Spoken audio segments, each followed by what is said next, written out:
उत्तराखंड में कांग्रेस ने 2027 विधानसभा चुनाव का चुनावी बिगुल फूंक दिया है। कांग्रेस के राष्ट्रीय अध्यक्ष मल्लिकार्जुन खड़गे ने हल्द्वानी के रामलीला मैदान में एक विशाल जनसभा को संबोधित किया। इस दौरान खड़गे ने प्रधानमंत्री नरेंद्र मोदी और गृह मंत्री अमित शाह पर भ्रष्टाचारियों को भाजपा में शामिल करने का आरोप लगाया। उन्होंने कहा कि कांग्रेस की सरकार बनने पर युवाओं को बिना भ्रष्टाचार और सिफारिश के रोजगार दिया जाएगा। खड़गे ने आह्वान किया, लाओ लाओ कांग्रेस लाओ। नमस्कार, आप देख रहे हैं क्वेश्चन आवर और मैं हूं आपके साथ निशी भाटिया। उत्तराखंड में विधानसभा चुनाव से पहले सियासी पारा एक बार फिर चढ़ चुका है। हल्द्वानी के रामलीला मैदान में कांग्रेस अध्यक्ष मल्लिकार्जुन खड़गे ने जनसभा को संबोधित करते हुए बीजेपी और आरएसएस पर जमकर निशाना साधा। खड़गे ने केंद्र और राज्य सरकार की डबल इंजन सरकार पर रोजगार, भ्रष्टाचार, कानून व्यवस्था और युवाओं से जुड़े मुद्दों को लेकर गंभीर आरोप लगाए। वहीं मुख्यमंत्री पुष्कर सिंह धामी ने खड़गे के आरोपों को झूठ का पुलिंदा बताकर पलटवार किया। धामी ने कहा कि कांग्रेस के केंद्रीय नेताओं को चुनाव के आखिरी समय में ही उत्तराखंड की याद आती है। तो देखिए जरा कि खड़गे ने एक साफ शब्दों में कह दिया कि लाओ लाओ कांग्रेस को लाओ, क्योंकि भारतीय जनता पार्टी आपके मुद्दों पर अड़िग नहीं है, वो आपके हित में नहीं है। कांग्रेस को लेकर आइए, कांग्रेस उन्होंने तमाम वादों को पूरा करेगी, जो वादे वो करती है वो करके दिखाएगी। लेकिन भारतीय जनता पार्टी इतने समय से सत्ता में बनी हुई है, लेकिन उसके बावजूद भी क्या इस तरीके से जो विरोध देखने को मिल रहा है, कांग्रेस जिन मुद्दों को आगे प्रमुखता से रख रही है, जिन मुद्दों को उठाकर सरकार की नाकामियों को दिखा रही है, क्या वाकई में इसका कड़ा जवाब देने के लिए भारतीय जनता पार्टी के पास वो तथ्य हैं, वो मुद्दे हैं, वो डेटा है जिनका जवाब देकर कांग्रेस का मुंह बंद कराया जा सकता है, या फिर जनता के सामने वो आंकड़े पेश किए जा सकते हैं जिनसे ये पता चल जाए कि आखिरकार भारतीय जनता पार्टी इतने समय से जो सरकार में है, सत्ता में है, क्या वो सही कार्य कर रही है या फिर कांग्रेस को चुनना जरूरी हो जा रहा है। इसी पर आज हम खास बातचीत करेंगे। खास बातचीत के लिए हमारे साथ कुछ खास पैनलिस्ट जुड़ चुके हैं। सीधे रुख करते हैं आज के खास पैनलिस्ट का। आशीष नौटियाल कांग्रेस पार्टी के नेता हमारे साथ इस वक्त स्टूडियो से जुड़ चुके हैं। राकेश मिश्रा राजनीतिक विश्लेषक है, स्टूडियो से हमारे साथ जुड़ चुके हैं। दीपक रावत हैं यूकेटी के प्रवक्ता, वो हमारे साथ इस वक्त स्टूडियो से जुड़ चुके हैं। और साथ ही कमलेश रमन भारतीय जनता पार्टी के प्रवक्ता हैं, वो कुछ दिनों बाद हमारे को ज्वाइन करेंगी और वर्चुअली वो हमारे साथ जुड़ेंगी, उनका भी इंतजार किया जाएगा। लेकिन सीधे रुख करते हैं। पहले तो बहुत बहुत स्वागत करूंगी सभी पैनलिस्ट का। और आशीष नौटियाल जी, सबसे पहले आपके पास आना चाहूंगी। आशीष जी, आज राष्ट्रीय नेतृत्व सीधे उत्तराखंड का दौरा करता है और दूसरी तरफ बड़े बड़े वादे किए जाते हैं, सरकार की नाकामियों को गिनाया गया, जमकर सरकार पर निशाना साधा गया। माना जा सकता है क्योंकि 2027 विधानसभा चुनाव नजदीक है, चुनावी बिगुल बजा है, तो आखिरकार जो सरकार पर निशाना साधा गया वो एन मौके पर आकर क्यों निशाना साधा गया? इससे पहले क्या उत्तराखंड की याद नहीं आई?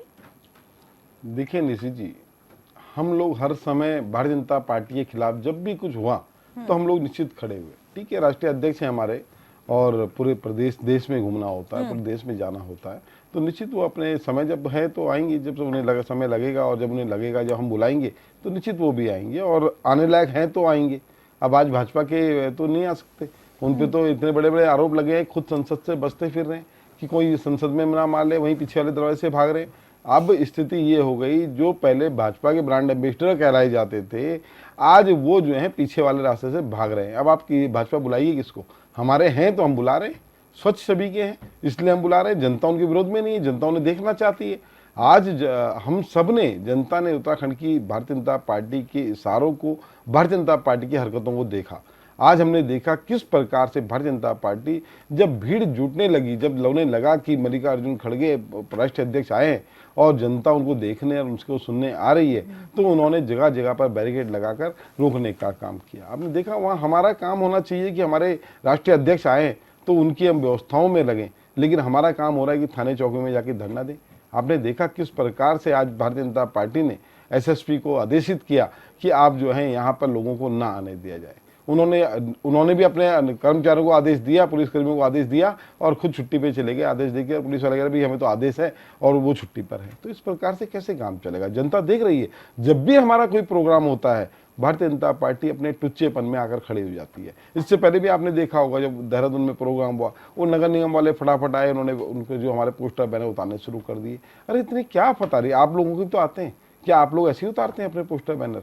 कांग्रेस एक राष्ट्रीय पार्टी है। अगर उस पार्टी के अस्तित्व आप इस प्रकार से खत्म करना चाहेंगे तो मुझे नहीं लगता आप खत्म कर पाएंगे, आप खुद खत्म हो जाएंगे। आज जनता देख रही है।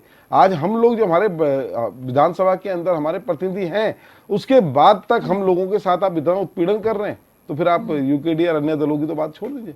और कोई चुनाव, अगर एक स्वच्छ छवि का व्यक्ति कोई चुनाव लड़ना चाहेगा तो वो तो लड़ ही नहीं सकता, क्योंकि आप जैसे भ्रष्टाचारी, तानाशाही, लोगों को उखाड़ फेंकने वाले लोग बैठे हुए। तो जिस प्रकार से आज हमने हल्द्वानी के अंदर देखा इनकी तानाशाही को, और उसके बाद भी इतनी भीड़ है, तो आप मान सकते हैं कि जनता का रुख साफ है। जनता बदलाव चाहती है और भाजपा को उखाड़ फेंकना चाहती है। लेकिन सरकार तो ये कह रही है कि शायद मल्लिकार्जुन खड़गे आने में बहुत देर कर चुके हैं।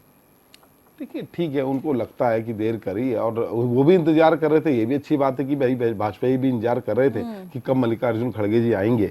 और रही देखिए अभी विकास की बात, हमारे धामी जी कर रहे थे, बहुत विकास कर दिया, बहुत विकास कर दिया। अभी 2-4 दिन पहले हमने विकास का एक बहुत बड़ा नमूना देखा। दून हॉस्पिटल के एक नोडल अधिकारी, एक डॉक्टर है पांडे, वो अपने अस्पताल में इलाज नहीं करा पाए। दून हॉस्पिटल के अंदर उनको इलाज नहीं मिल पाया, उनको मैक्स में जाना पड़ा और वहाँ बेचारे उनकी डेथ हो गई। तो कितनी बड़ी इनकी लोगों की जो है व्यवस्थाएं हैं अस्पताल को लेकर, आप देख सकते हैं। दून हॉस्पिटल जैसा दून मेडिकल कॉलेज, जो उत्तराखंड का सबसे बड़ा मेडिकल कॉलेज मान लो, आप उस मेडिकल कॉलेज में उनको इलाज नहीं मिल पाता। आप जनता के लिए क्या है? अगर एक डॉक्टर अपने इलाज अपने हॉस्पिटल में नहीं करा पा रहा है, वो भी इतने बड़े मेडिकल कॉलेज में, तो फिर कहाँ इलाज कराएगा? और जनता का क्या होगा? आप अस्पताल के हाल देख लो, आप शिक्षा के हाल देख लो, आप कहीं भी देख लें, भारतीय जनता पार्टी हर जगह फेल हुई है। और निश्चित जनता को भी दिखता है, जनता देखती है, समझती है। जनता ने इनकी तानाशाही को इतने लंबे टाइम तक देखा, लेकिन ना, मुझे नहीं लगता कि जनता अब जो है, अब तो दिन प्रतिदिन इनकी इमेज गिर रही है, ना कि बढ़ रही है। ठीक है, तो यानी कि कमलेश जी हमारे साथ जुड़ चुकी हैं। कमलेश जी से जवाब लेंगे। कमलेश जी, आप हमारी आवाज सुन पा रही हैं? जी बिल्कुल, नमस्कार। नमस्कार। मैं आपसे ये भी जानना चाहूंगी, देखिए आज खड़गे जी आए हैं और यहाँ पर उन्होंने बहुत ही अच्छा वक्तव्य दिया, संबोधित किया, हल्द्वानी की जनता के साथ साथ पूरे प्रदेश की जनता को संबोधित किया, और उन्होंने स्पष्ट कह दिया कि 2027 में हमें लाओ और कांग्रेस ही आप लोगों का भला कर पाएगी। भारतीय जनता पार्टी ने तो भ्रष्टाचार किया है, युवाओं के साथ विश्वासघात किया है, हर किसी के साथ विश्वासघात किया है। तो आखिरकार आप कैसे उनके इस भाषण, इन दावों और इन आरोपों को तथ्यों में बदलने की कोशिश करेंगे? क्या जवाब देंगे आप एक एक सवाल का? बिल्कुल, देखिए जवाब है, जवाब जरूर मिलेगा। बहुत देर कर दी मेहरबा आते आते, और लाओ लाओ क्या लाओ ये नहीं बताया उन्होंने। लाओ लाओ 7 करोड़ टिकट के बदले लाओ, और कांग्रेस के एआईसीसी खजाने को भरो और हमारी तिजोरी भरो। हरियाणा में सुचित्रा देवी ने आरोप लगाया है और उसने कहा है कि 2024 के चुनाव में 7 करोड़ लिए हैं कांग्रेस के नेताओं ने।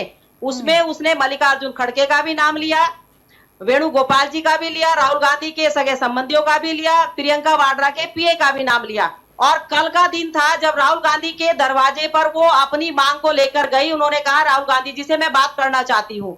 राहुल गांधी जी ने अंदर से आदेश करवाया। ये मैं लोकतंत्र की बात कर रही हूँ, जिस लोकतंत्र की आज दुहाई दे रहे थे मल्लिकार्जुन खड़गे जी। हाँ, राहुल गांधी जी बार बार लोकतंत्र की किताब को लेके घूमते हैं ना। उन्होंने कहा कि इन महिला को यहाँ से उठा करके ले जाइए, बाहर फेंकिए, और पुलिस को बुलाकर उनको बस में बिठा करके जो है अपने घर के आवास से उठाने का काम किया। तो लोकतंत्र का गला नहीं घुटा? तब प्रधानमंत्री जी के आवास पर बैठते हैं राहुल गांधी जी, उस वक्त उनका लोकतंत्र का गला घुट जाता है। आज एक महिला आप पर आरोप लगा रही है और कह रही है कि मुझसे 7 करोड़ लिए कांग्रेस में टिकट बेचे जाते हैं।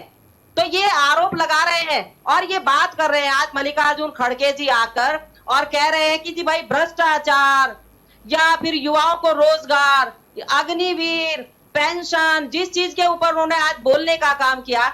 कांग्रेस की सरकार तो पहले भी रही है, तो ये काम तो कांग्रेस को पहले कर लेना चाहिए था। आज का क्या विजन उनका नया था ये नहीं बता पाए। वो केवल अपने नेताओं को ये मंत्र देते रहे कि एकता बनाए रखो। जो भी दिल्ली से आता है वो एकता बनाता है, लेकिन खैर ये कांग्रेस का अपना अंदरूनी मामला है उनकी, क्योंकि ये बरसाती हमारा जो चुनावी है, ये चुनावी बरसात है, तो इसमें सब आएंगे। तो जाहिर सी बात है हमें इस चीज से कोई गुरेज भी नहीं है, लेकिन आप जनता को बरगलाने का काम करेंगे, झूठ बोलने का काम करेंगे। अगर गुरेज नहीं है और चुनावी बरसात में सब नहाने आएंगे, सब यहाँ पर मजे लेने आएंगे, तो आखिरकार इन्हें रोका क्यों? नहीं, हमने नहीं रोका। एसएसपी ने अपनी प्रेस करके बताया, जब इन्होंने हंगामा किया, ये बौखलाहट थी, कांग्रेस की निराशा थी, क्योंकि पब्लिक वहां जुट नहीं पा रही थी। तो इन्होंने कहा अब हम बहाना बनाते हैं, एसएसपी के कार्यालय में हंगामा मचाते हैं, ताकि पूरे देश में अगर हमारी रैली फेल भी हो जाए तो कोई हम पर आरोप ना लगाए, सरकार पर आरोप लगा देते हमारी बसों को रोका गया। जबकि इनकी अगर जो बसें होती तो कहीं दिखाई तो पड़ती आपको, छोटी कुछ गाड़ियां नजर आई थी सड़क पर, लेकिन वो एक, क्योंकि राष्ट्रीय अध्यक्ष किसी पार्टी का आ रहा है, सांसद है, तो जाहिर सी बात है उस रूट पर चेकिंग भी होती है। लेकिन कांग्रेस की ये अंदर की जो निराशा थी, क्योंकि इनकी रैली फेल होने जा रही थी और फेल हो चुकी थी, तो अब आप खुद समझ सकते हैं। लेकिन मल्लिकार्जुन खड़गे जी मंच से जिस तरह से बोल रहे थे, क्या उन्होंने कर्नाटक की बात करी? अगर वो नकल के ऊपर बोल रहे थे तो क्या उन्होंने कर्नाटक के युवाओं की बात करी, झारखंड रांची की बात करी जहां पर हमारे युवा आज तक बैठे हुए थे? क्या उन्होंने पंजाब की बात करी? तो इसका मतलब तो यही हुआ कि दोहरा चरित्र और दोगलापन जिस तरीके से कांग्रेस के अंदर है, अपनी सरकार हो तो मुंह में दही जमा लो, एक शब्द मत बोलो, दूसरे की सरकार हो तो जंतर मंतर पर युवाओं को भ्रमित करो, अराजकता फैलाने का काम करो, हिंसा भड़काने की कोशिश करो। तो ये जो एक मंत्र खड़गे जी देने का काम कर रहे थे, कहीं ना कहीं आज उनकी रैली और जनता ने बता दिया कि वो कांग्रेस के साथ नहीं खड़े हैं। और आपको मैं एक हकीकत बताना चाहती हूँ, मल्लिकार्जुन खड़गे के भाषण से उनके कार्यकर्ता ही निराश हुए हैं कि उन्होंने कहां से शुरू करा और कहां खत्म करा, पता ही नहीं चला किसी को। जैसे राहुल गांधी जी अपनी स्पीच देते हैं, पता ही नहीं चलता, ऐसे ही आज मल्लिकार्जुन खड़गे जी ने भी किया। और भ्रष्टाचार की बात तो कतई ना करें मल्लिकार्जुन खड़गे जी, उनके बेटे और मल्लिकार्जुन खड़गे जी का स्वयं नाम आया है भ्रष्टाचार में। तो जो बड़े बड़े महाठग है, भ्रष्टाचारी है, वो कह रहे हैं जीरो टॉलरेंस की सरकार, भारतीय जनता पार्टी की सरकार पर, कि भाई भ्रष्टाचार से हमें जो है निजात दिलानी पड़ेगी। ठीक है कमलेश जी, जरा समझने की कोशिश करेंगे कि आखिरकार खड़गे साहब आखिरकार जो वादे कर गए, क्या उन्होंने अपनी गिरेबान में झांका और क्या उन्होंने जो बोला, क्या उससे वो जिसे कहते हैं कि क्रॉस चेक करा? इस पर अभी हम जवाब लेंगे आशीष जी से, लेकिन उससे पहले आना चाहूंगी दीपक जी के पास। दीपक जी, क्या कहना चाहेंगे? आज बड़ी चुनावी जनसभा हुई, केंद्रीय नेतृत्व लगातार प्रदेश पहुंच रहा है, जहां जहां चुनाव है वहां पर बेगुल बजाए जा रहे हैं और उसी के साथ चुनावी भाषण दिया जा रहा है। चुनावी भाषण ही कहा जा सकता है, और इसी बीच वो ऐसे तथ्यों को सामने रख रहे हैं या फिर सरकार की नाकामियों को गिना रहे हैं, अपनों को मौका दिलाने की बात कर रहे हैं और एक विश्वास कायम करने की बात कर रहे हैं। लेकिन बीजेपी का अपना केंद्र नेतृत्व पहुंच रहा है, कांग्रेस का अपना केंद्र नेतृत्व पहुंच रहा है, यूकेडी अपने नेतृत्व को किस तरीके से आगे प्रमोट कर रही है, कैसे वो एक मंच साझा कर रहे हैं जिससे पता चले कि आखिरकार बीजेपी, कांग्रेस और यूकेडी भी कहीं ना कहीं लाइन में है। देखिए निशा जी, सर्वप्रथम तो ये कि जिस प्रकार की आज का हमारे कांग्रेस के जो अध्यक्ष हैं खड़गे जी, वो आज उत्तराखंड में आए और जिस प्रकार से उन्होंने अपने युवाओं और कार्यकर्ताओं के बीच में उत्साहवर्धन करने का कार्य किया, निश्चित रूप से कांग्रेस को थोड़ा संजीवनी का काम किया होगा, उनके उत्साहवर्धन किया होगा, थोड़ी एनर्जी उनको मिली होगी। तो ये हर पार्टी के अध्यक्ष का कर्तव्य होता है, चाहे वो कोई भी पार्टी हो, कि वो अपने कार्यकर्ताओं में जोश बनाए रखे और आगामी आने वाले कोई भी चुनाव हो, किसी भी स्तर के हों, उस चुनाव में अच्छी तरीके से वो लगें ताकि उनकी सरकार बन सके। लेकिन कुछ टाइम से देखा जा रहा है कि जिस प्रकार से सत्तारूढ़ जो सत्तारूढ़ दल है वो अवरोध उत्पन्न करता है विपक्ष के नेताओं के रैलियों में, ये एक नई चीज़ उभर के आई है पिछले कुछ वर्षों में। क्योंकि हमने इससे पहले कभी देखा नहीं है, ऐसी कोई घटनाक्रम हुआ नहीं कि जहां पर कोई विपक्ष का कोई अध्यक्ष ही हो या कोई बड़ा नेता हो, उसकी कोई रैली हो और उसमें इस प्रकार की शासन प्रशासन द्वारा कोई अवरोध उत्पन्न किया गया हो। लेकिन इस राज्य में पिछले लगातार जब से भारतीय जनता पार्टी का ये तीसरा काल चल रहा है और दूसरा लगातार, इसमें हम देख रहे हैं कि भारतीय जनता पार्टी शायद डरी हुई है, सहमी हुई है। यदि आप डरे हुए नहीं है, सब कुछ आपके पास है, जो आप कहते हैं विश्वगुरु आपके पास हैं, धाकड़ धामी जी आपके पास हैं, 5-10 वर्षों कार्य जो आपने किया है, डबल इंजन ट्रिपल इंजन सरकार का आपका काम है, तो कहीं पर भी इस प्रकार की कोई अगर आप कृत्य करता है, सरकार शासन प्रशासन द्वारा कोई काम करता है या इस प्रकार से अवरोध उत्पन्न करने की कोशिश करता है, तो कहीं ना कहीं पर लगता है कि शासन डरा हुआ है, प्रशासन डरा हुआ है। अब आते हैं यूकेडी की बात। देखिए, निश्चित रूप से हम स्पष्ट करते हैं कि चाहे भारतीय जनता पार्टी और कांग्रेस हो, दोनों राष्ट्रीय दल हैं और दोनों राष्ट्रीय मुद्दों पर ही चुनाव लड़ने की कोशिश करते हैं। स्थानीय मुद्दों को वो गौण करने की कोशिश करते हैं, क्योंकि स्थानीय मुद्दों पे यदि वो चुनाव लड़ेंगे तो कहीं ना कहीं पर उनको अपने कार्यकाल का जो हिसाब है वो देना पड़ेगा। अभी नोटियाल जी ने कहा, यदि दून हॉस्पिटल शान है इस पूरे उत्तराखंड की और उसी के डॉक्टर का इलाज अगर प्राइवेट कॉलेज प्राइवेट हॉस्पिटल में हो, तो निश्चित जी आप मुझे स्वास्थ्य की क्या स्थिति है इस प्रदेश में? और आप देखिए बेशर्मी देखिए कि मंत्री जा रहे हो, मंत्री फोटो खिंचा रहे हैं कि देखिए इनका स्वास्थ्य लाभ के लिए। तो उस प्रदेश की स्थिति क्या होगी? और आप हम देहरादून में बैठे इस बात को कर रहे हैं निश्चित जी, यहां से 300-500 किलोमीटर 600 किलोमीटर दूर अगर कोई व्यक्ति उसी बीमारी से ग्रस्त हो तो वो अपना इलाज कहां कराएगा? इनका इलाज तो प्राइवेट हॉस्पिटल में हो गया, दून हॉस्पिटल में कराने की हिम्मत नहीं हुई, एम्स में जाने की हिम्मत नहीं हुई, तो वो इंसान कहां जाएगा? तो स्वास्थ्य संबंधी स्थिति कितनी बद से बदतर इस प्रदेश में पिछले 25 वर्षों में है, वो भारतीय जनता पार्टी और कांग्रेस हो, दोनों का जवाब देना पड़ेगा। स्कूल की शिक्षा की बात करिए आप, लगातार हर वर्ष स्कूल बंद होते जा रहे हैं, जो लगातार एक दुखद स्थिति बनी हुई है। स्कूलों के आप टीचर जो हैं वो लगातार आप कम करते जा रहे हैं, रेगुलर भर्तियां नहीं लगी हुई करते जा रहे हैं। तो आप मुझे बताइए शिक्षा का क्या स्तर है? ये जो वर्तमान परिस्थितियां हैं इस प्रदेश की, उसके बारे में, पलायन के बारे में मैं आपसे बात कर चुका हूं कि लगातार 10 करोड़ मात्र 2024-25 के 25-26 के इन्होंने अपने बजट में 10 करोड़ में पलायन रोक रहे हैं। 1000 करोड़ अपनी लीपापोती में खर्च कर रही है सरकार, मीडिया लोगों को, मीडिया के सारे संस्थानों को पैसा दे रही है, और सिर्फ 10 करोड़ में ये पलायन रोक रहे हैं। इनकी प्राथमिकता क्या है निशा जी? हमें समझना पड़ेगा, इस प्रदेश के वासियों को समझना पड़ेगा। अब आप देख लीजिए, स्वास्थ्य आपने देख लिया, शिक्षा आपने देख लिया, रोजगार के मामले में आप देख लीजिए, 26,000 25,000 रोजगार दिए। हम बोल बोल कर थक गए, आपने जहां 25,000 रोजगार कर दिया, मानने को तैयार हैं। आप लिस्ट दे दीजिए, विभागीय लिस्ट दे दीजिए, कहां कहां आपने लगाए। तो दीपक जी नाकामियां गिना करके 2027 में आपको जगह मिल जाएगी? 2027 में क्यों नहीं? वोट मैं आपसे जानना चाहती हूँ, आप मुझे बताइए। नहीं, मैं आपसे जानना चाहती हूँ ना, क्या यूकेडी को बीजेपी की नाकामियां गिनाकर या कांग्रेस की नाकामियां दिखाकर 2027 में आपको क्या चुन लिया जाएगा? सत्ता में कौन है? यूकेडी है क्या? प्रश्न किससे पूछना चाहिए? कांग्रेस से या कांग्रेस से पूछूं? यूकेडी प्रश्न किससे करेगी सत्ता में? नहीं, आप प्रश्न कीजिए, मैं आपसे क्या पूछ रही हूँ, मैं आपसे पूछी यही सवाल रही हूँ कि क्या नाकामियों से आपका 2027 चुनाव जीता जाएगा? बिल्कुल आपको या फिर आपको भी अपना विजन रखना पड़ेगा, जनता के बीच पहुंचना पड़ेगा? ये सवाल है मेरा। आप देखिए, मैंने हमेशा आपके जब भी आपके प्रोग्राम में कहा हूं, यूकेडी का विजन इस प्रदेश के बनने से पहले से बहुत क्लियर है। हम यहाँ के स्थानीय मुद्दों पर लड़ने की कोशिश करते हैं, स्थानीय मुद्दे बार बार राष्ट्रीय मुद्दों में गौण हो जाते हैं। हम लगातार प्रयासरत हैं जनता के बीच में जाने में। राज्य बनने से पहले और राज्य बनने के 25 वर्ष बाद कोई चेंजेस नहीं है। कहाँ है मुझे बताइए? जिन समय के साथ कुछ ब्लूप्रिंट में परिवर्तन नहीं आएगा। निश्चय जी, जिन धारणा क्या यहाँ की, अच्छा चलिए, राज्य बनने से पहले परिसंपत्तियों का बंटवारा होना था, हो गया।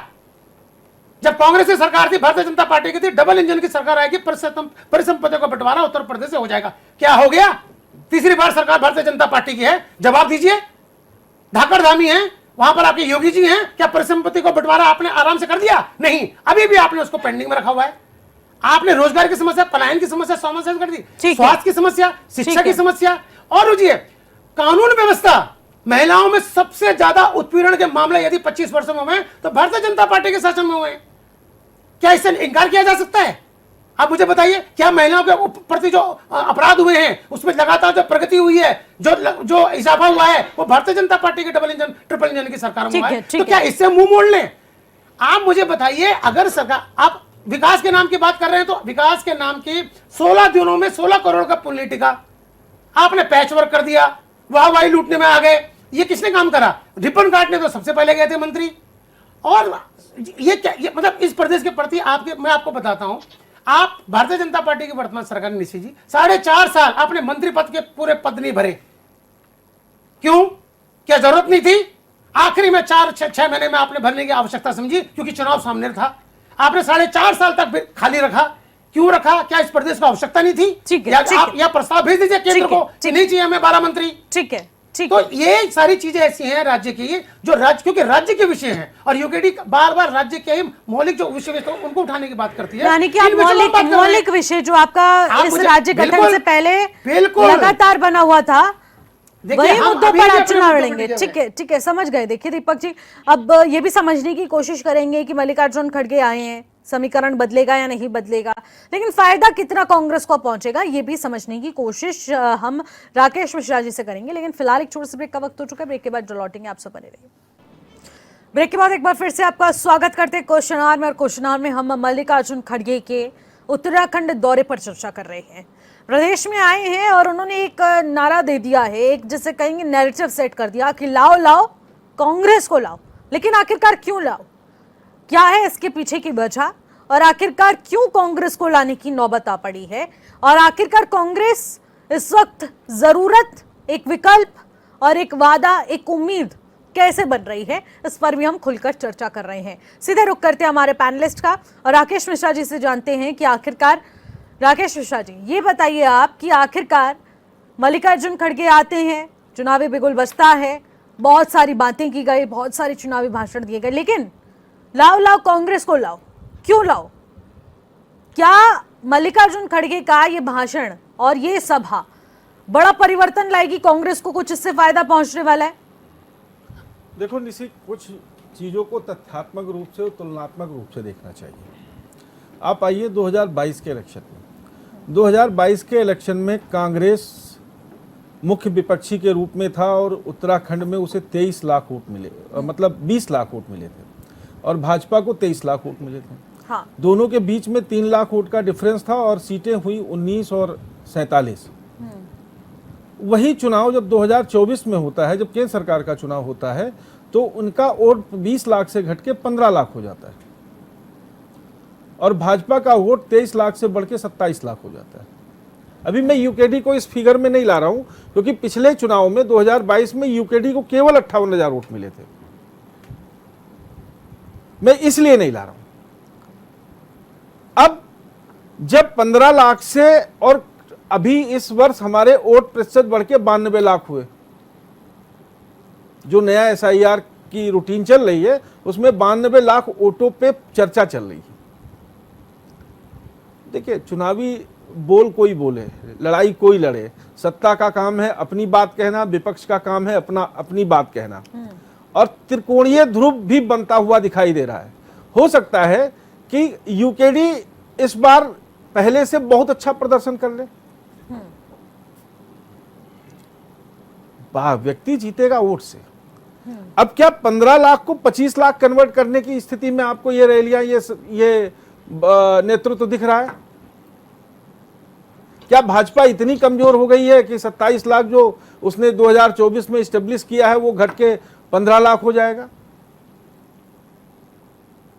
तुलनात्मक अध्ययन जरूरी है। आज ये कहने की जरूरत नहीं है, विपक्ष अपना काम कर रही। भाई, विपक्ष के पास जो मुद्दे उसके सामने आते हैं, जो उन्हें गौड़ दिखता है, जो 5 साल की खेती भाजपा ने सरकार में की होगी, तो विपक्ष ने भी अपने खेत उपजाए होंगे, उनके हाथ में भी मुद्दे होंगे। यहां का नेतृत्व ही लड़ता रहा है, चाहे वो विपक्ष का यहां का नेता हो, चाहे विपक्ष के लोग हों। अभी तो कांग्रेस के साथ एक समस्या और है। समस्या यह है कि आखिर वो फेस कौन होगा जो धामी का मुकाबला करेगा। बिल्कुल, 4 लोग तो लड़ेंगे नहीं, और प्रदेश बंटवारे में नहीं जा रहा है कि 4 मुख्यमंत्री रहेंगे, 1 CM 4 सुपर CM। तो चुनौतियां बहुत है। पहली चुनौती तो यह है कि 2024 के आंकड़े को ही अगर माना जाए तो क्या 15 लाख वोटर को, 15 लाख वोट को ये 25 लाख में कन्वर्ट कर पाएंगे, 30 लाख में कन्वर्ट कर पाएंगे? और वो कांग्रेस के किस नेतृत्व के पास इतना मादा है कि वो 25 लाख 40 लाख वोट को निकाल पाएंगे? क्या भाजपा इतनी कमजोर हो गई है जब संगठन स्तर पर आज उनके मंडल अध्यक्षों की बैठक मुख्यमंत्री स्वयं ले रहा है कि वो हर बूथ पे कमजोर होते जा रहे हैं? क्या भ्रष्टाचार प्रदेश में इस चरम पे पहुंच गया है, या लोकहित के मुद्दे इतने खराब हो चुके हैं कि सरकार ने अपना पूरा जनाधार खो दिया है? विश्लेषण का मतलब विश्लेषण ही होगा। अगर 27 लाख में बहुत डंट लगेगा तो कितना लगेगा, और कांग्रेस कितना उठा पाएगी? अब तीसरे विकल्प के रूप में यह है कि यूकेडी अगर 70 सीटों पे अपने प्रत्याशी उतार दे इस चुनाव में, तो मुझे लगता है उसके लिए सबसे बड़ी उपलब्धि। अगर वो पहाड़ से उतर के प्लेन में भी चुनाव लड़ने की हिम्मत जुटा ले तो ये उसके लिए सबसे बड़ी उपलब्धि। तो चुनाव आंकड़ों पे होता है, चुनाव मतदाताओं के बीच में जाने से होता है। ये 1000, 2000, 5000, 10,000 की रैलियों से नहीं होता। आज की लड़ाई मुख्य रूप से अगर विपक्ष को लड़ना है तो मैं कल वाली बात को फिर आगे ले चलता हूं संगठन बनाइए, बूथ मजबूत कीजिए। अगर बूथ मजबूत है तो आपकी विधानसभाएं मजबूत रहेंगी, कार्यकर्ताओं की टीम खड़ी रहेगी। ये 100 नेताओं को किसी भी राजनीतिक दल में आज यूकेडी भी अगर भीड़ इकट्ठा करने लगे और इनके प्रांत राष्ट्रीय अध्यक्ष आके कार्यक्रम करने लगे तो इतनी बड़ी भीड़ लाना उनके लिए भी कोई बड़ी बात नहीं है, वो ले आएंगे। लेकिन क्या बूथ पे हम मजबूत हैं? क्या हमारे मंडल मजबूत हैं? क्या हमारे प्रभाग मजबूत हैं? क्या हमारा जिला मजबूत है?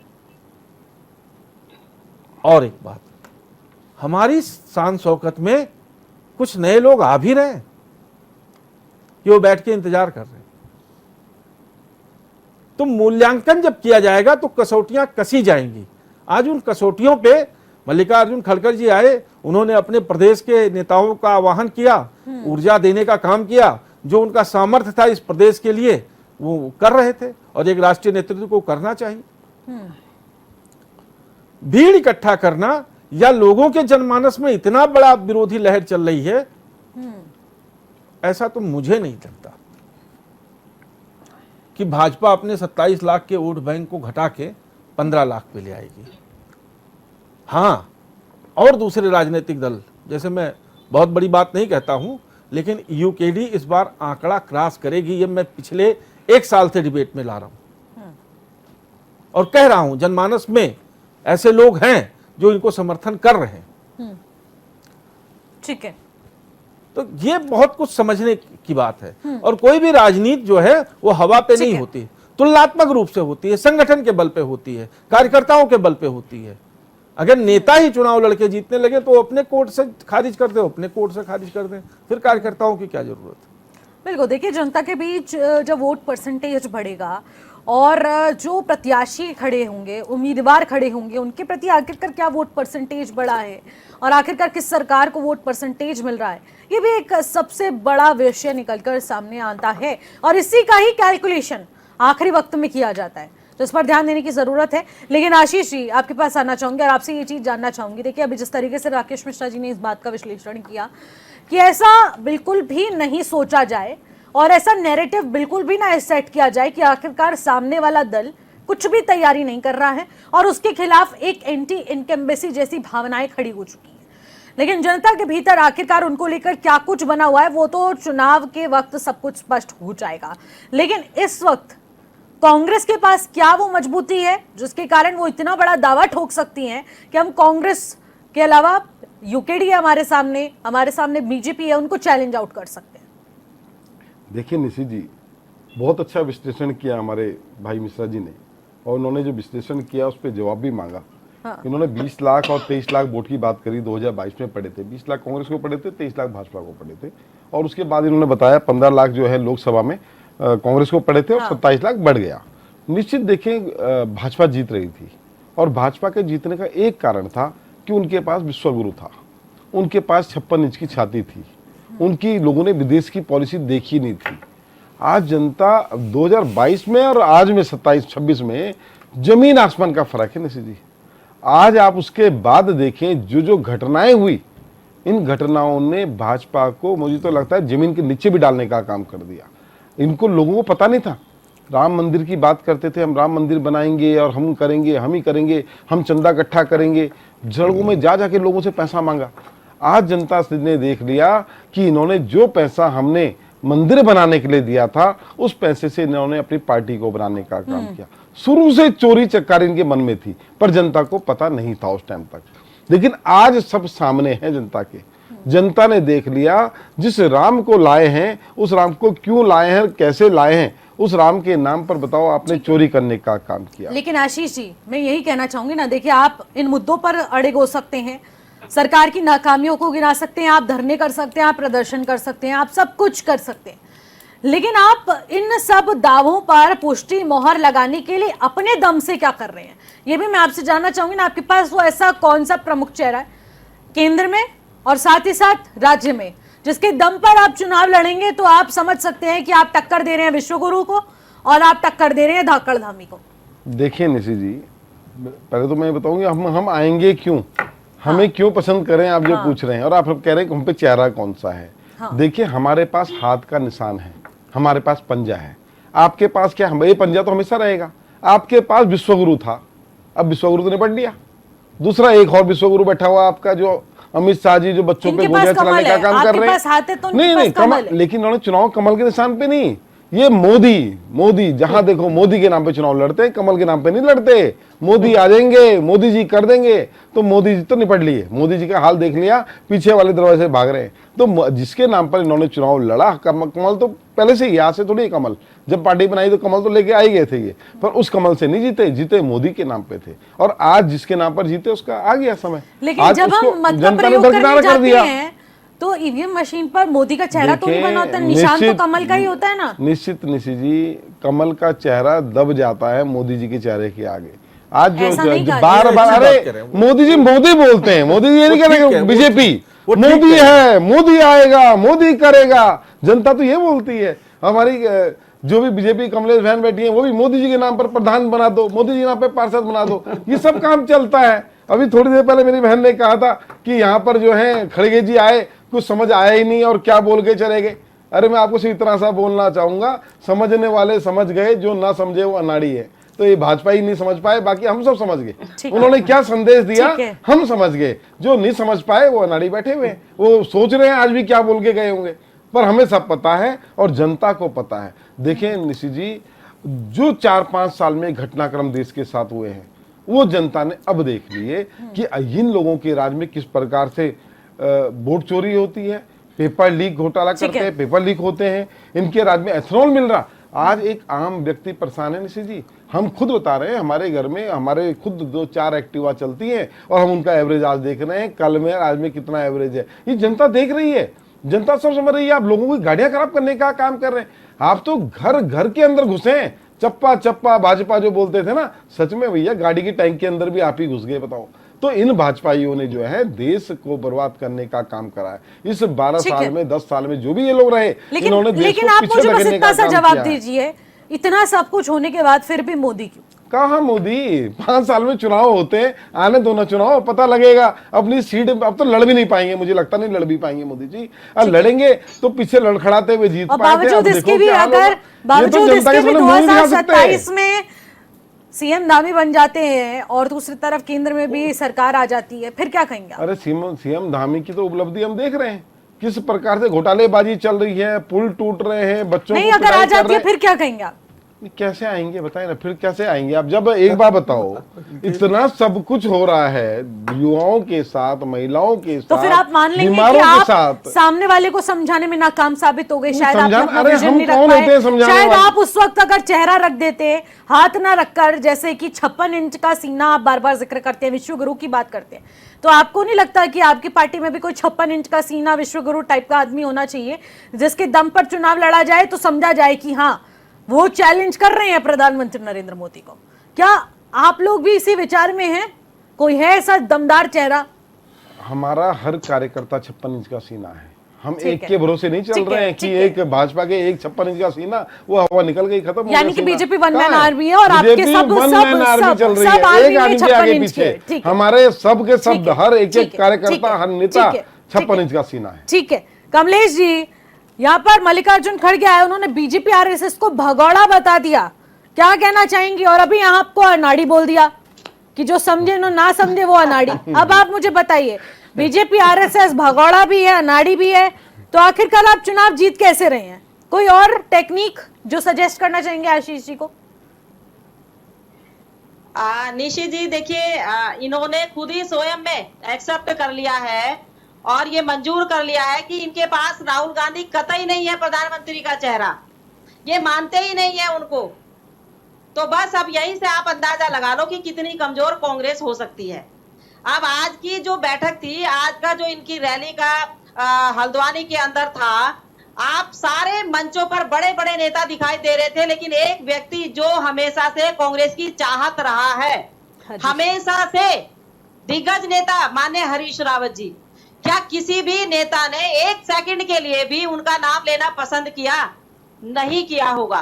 तो आप खुद समझ सकते हैं कि जिन्होंने अपना पूरा जीवन इस कांग्रेस को दे दिया, आज उनके बारे में एक शब्द कोई नहीं बोला, आज वो इनके मंचों पर नहीं दिखाई देते। कारण कोई भी हो सकते हैं, लेकिन सबसे बड़ा कारण ये सब जानते हैं और कांग्रेस की जो आज की रैली थी, जो मल्लिकार्जुन खड़गे जी ने कहा, देखिए चाहे आप आरएसएस पे आरोप लगाए, चाहे आप ये कहें कि भ्रष्टाचार, युवाओं को रोजगार, हमने जनता के बीच में काम किया है। और कांग्रेस ने केवल और केवल नैरेटिव सेट किया है, झूठ बोलने का काम किया है। निशी जी देखिए, हमारी जो केंद्र की योजनाएं चल रही है, हम यहाँ पर पूरे देश के अंदर 5 लाख तक का कवर दे रहे हैं आयुष्मान कार्ड से अपने उन सभी लोगों को जो उस दायरे में आते हैं। 80% लोग उस दायरे में आते हैं, तो इनको नहीं दिखाई देगी हमारी योजनाएं। हम 80 करोड़ लोगों को जो है उनकी आजीविका चला रहे हैं, वो इनको नहीं दिखाई देगा। तो आप खुद ये समझ सकते हैं निशी जी कि जो आज खड़गे जी कह रहे थे ना, वहां पर वो उनकी कमजोरी थी। अगर वो हमें भगोड़ा की बात कह रहे हैं, तो सबसे भगोड़े तो इनके नेता प्रतिपक्ष राहुल गांधी जी हैं। जब हमारा बच्चों की नकल विरोधी बिल आता है, तो वो बाहर भाग जाते हैं, भगोड़े वो हैं, वो विदेश चले जाते हैं। तो आप खुद समझें। लेकिन कमलेश जी एक चीज आपसे जानना चाहूंगी, एक चीज मैं आपसे पूछना चाहूंगी। आपने अभी बात करी कि हम 80 करोड़ लोगों को आयुष्मान कार्ड के अंदर रख रहे हैं और तमाम योजनाओं का लाभ दे रहे हैं जो कि इस पॉवर्टी लाइन में आते हैं या फिर ज़रूरतों में आते हैं, उस डिटेल्स में आते हैं। लेकिन मैं आपसे जानना चाहती हूँ, आप इकोनॉमिक डेवलपमेंट की बात करते हैं, लेकिन ये आंकड़ा कम होने की बजाय बढ़ता क्यों जा रहा है? निशी जी देखिए, क्योंकि हमारी जनसंख्या तो पॉवर्टी खत्म ही नहीं हो रही है ना, पॉवर्टी तो बढ़ रही है क्योंकि वो दायरा ही बढ़ता जा रहा है। और इकोनॉमिक डेवलपमेंट कैसे होगा? एक परिवार में 2 बच्चे हैं, दूसरे परिवार में 8 बच्चे हैं, तो दायरा तो अपने आप बढ़ेगा ना निशी जी। हम पीएम आवास से आवास भी दे रहे हैं, लोगों को छत देने का काम भी कर रहे हैं, जल भी देने का काम कर रहे हैं, सड़क भी देने का काम कर रहे हैं, अच्छी बेहतर शिक्षा और स्वास्थ्य भी देने का काम कर रहे हैं। अभी मिश्रा जी ने एक आकलन किया है ना, विश्लेषण किया है सारी चीजों पर, तो इसलिए आकलन जरूर करना चाहिए कांग्रेस को। भारतीय जनता पार्टी का एक एक कार्यकर्ता अपने बूथ पर काम कर रहा है, ठीक है, वो जीतने के लिए काम कर रहा है। कांग्रेस केवल आरोप लगाने के लिए कर रही है। क्या है, जब भारतीय जनता पार्टी जीतती है तो ये कहते हैं कि ईवीएम ने कर दिया गड़बड़, ईवीएम से हो गया, चुनाव आयोग भाजपा के साथ था, पूरी मशीनरी लगा दी। अब ये एसआईआर के ऊपर आरोप लगाने के लिए तैयार बैठे हैं, क्योंकि इन्हें पता है तीसरी बार कांग्रेस फिर हार रही है यहाँ उत्तराखंड में। क्योंकि जिस तरीके से अभी आपने खुद ही कहा कि इनका मुख्यमंत्री का मुख्य चेहरा कौन होगा, उसके लिए एक नेता तो लगातार हर सीट पर दावा कर रहा है, यहाँ से भी लड़ सकता हूँ, वहां से भी लड़ सकता हूँ, सारे नेताओं को गोड़ करके कि अकेलौता नेता मैं हूँ। क्योंकि हम जो इनकी सबकी चाहत थे वो तो बेचारे घर बैठा दिए, कांग्रेस ने बर्फ की सिल्ली में लगा दिए। तो आप खुद समझ सकते हैं कांग्रेस का इस समय क्या है। सूतना कपास और लट्ठम लट्ठा मुख्यमंत्री के चेहरे के लिए हो रही है। बूथ पर बैठने के लिए कार्यकर्ता नहीं मिलता कांग्रेस को। एसआईआर में इन्होंने कहा कि हमने 10,000 से ऊपर जो है अपने BLO 2 बना दिए, लेकिन इनके BLO 2 सरकारी BLO के साथ नहीं घूम रहे हैं और ये आरोप लगा रहे हैं एसआईआर में नोटिस आ गए, ये हो गया, ऐसे हो गया, वैसे हो गया। तो ये केवल आरोप लगाएंगे। एक सेकंड और दीजिएगा। अभी हमारे यूकेडी के भाई कह रहे थे, यूकेडी के भाई 2002 में 4 लोग आए, उसके बाद जब दोबारा आए तो 2 ही लोग आए। अब आप खुद समझ सकते हैं कि इनका ग्राफ किस तरीके से कम हुआ होगा। ना तो एक पार्षद आता है, ना ही कोई जिला पंचायतों में आता है। अब की बार शायद इनके जिला पंचायतों में 2 मेंबर आए हैं। तो जाहिर सी बात है यूकेडी का हम सम्मान करते हैं, लेकिन जिस तरीके से ये सिर्फ और सिर्फ नेगेटिव फैलाने का काम करते हैं, अपना विजन नहीं बताते, अपनी नीति नहीं बताते। आप अगर कह रहे हैं कि भाई हमारे जो मौलिक अधिकार हैं, हमने सब मौलिक अधिकार देने का काम किया है, हम यहाँ पर सड़क भी पहुंचाते हैं, शिक्षा भी देते हैं, स्वास्थ्य भी देते हैं, बच्चों को एनसीईआरटी की बुक भी देते हैं, उनको ड्रेस भी देते हैं, तमाम वो सारे मौलिक अधिकार हमारे प्रदेश के जनमानस के लिए पुष्कर सिंह धामी जी दे रहे हैं और जनता को लाभ मिल रहा है। और यही 2027 में जनता होगी जो भारतीय जनता पार्टी के पक्ष में एक बार फिर वोटिंग करेगी। ठीक है, दीपक रावत जी क्या कुछ कहना चाहेंगे? देखिए, निश्चित रूप से चाहे वो राकेश भाई की बात हो, चाहे कमलेश जी की बात हो, इसको स्वीकार करना पड़ेगा कि जो जिन मुद्दों के साथ यूकेडी इस प्रदेश में लड़ रही है पिछले 25 वर्षों से, निश्चित रूप से वो जनता को समझाने में हम कहीं ना कहीं असमर्थ हुए हैं और उसी का खामियाजा जनता ने हमें दिया है। और लोकतंत्र में जनता जनार्दन होती है, जनता को भगवान होती है। उसको यदि लगता है, जिस दिन लगेगा, हम लगातार आश्वस्त हैं भविष्य को लेकर कि जिस दिन उसे लगेगा कि इस प्रदेश के लिए यूकेडी ही सबसे अच्छा विकल्प है, तो निश्चित रूप से हमें चुनने में और हमें बदलने, इस सरकार को, कोई भी सरकारों से बदलने में ज़्यादा समय नहीं लगेगा। मैं उदाहरण भी देना चाहता हूं आपको। बांदीपुर सीट बिहार की, जिन पन्ना प्रमुख भारतीय जनता पार्टी गुणगान करती है, बूथ मैनेजमेंट की बात अभी कमलेश जी कर रही थी, सब कुछ ये बात कर रहे थे। बांदीपुर सीट 2025 में 1 लाख वोट मिलता है भारतीय जनता पार्टी को, नितिन नवीन जी जीते जो वर्तमान में भारतीय जनता पार्टी के अध्यक्ष हैं। 2026 में इलेक्शन होता है, आप सिर्फ 50,000 भी क्रॉस नहीं कर पाते। 1 लाख से सीधा 1 साल में नीचे आ जाते हैं। 65% वोट पड़ता है 2025 में और 32 से 33% वोट पड़ रहा है आपको 1 साल बाद। यानी जनता को आप क्या नहीं समझा पाए। नितिन नवीन तो खुद प्रदेश अध्यक्ष थे। तो मैं आपसे पूछता हूं, 422 बूथ है वहां, आप बूथ अध्यक्ष की बात करी थी ना, बूथों में काम करने वाली। 422 बूथों में 400 बूथों में भारतीय जनता पार्टी हारी है। वहां कौन हारा? जो बूथ का काम, बूथ अध्यक्ष था आपका। ये बोलना चाहेंगे आप? किसने काम नहीं किया वहां? आप बताइए, बूथ अध्यक्ष ने काम नहीं किया क्या? क्या जो प्रदेश अध्यक्ष है उनकी सीट पे क्या बूथ अध्यक्ष ने काम नहीं किया? देखिए, ये कहना आसान होता है।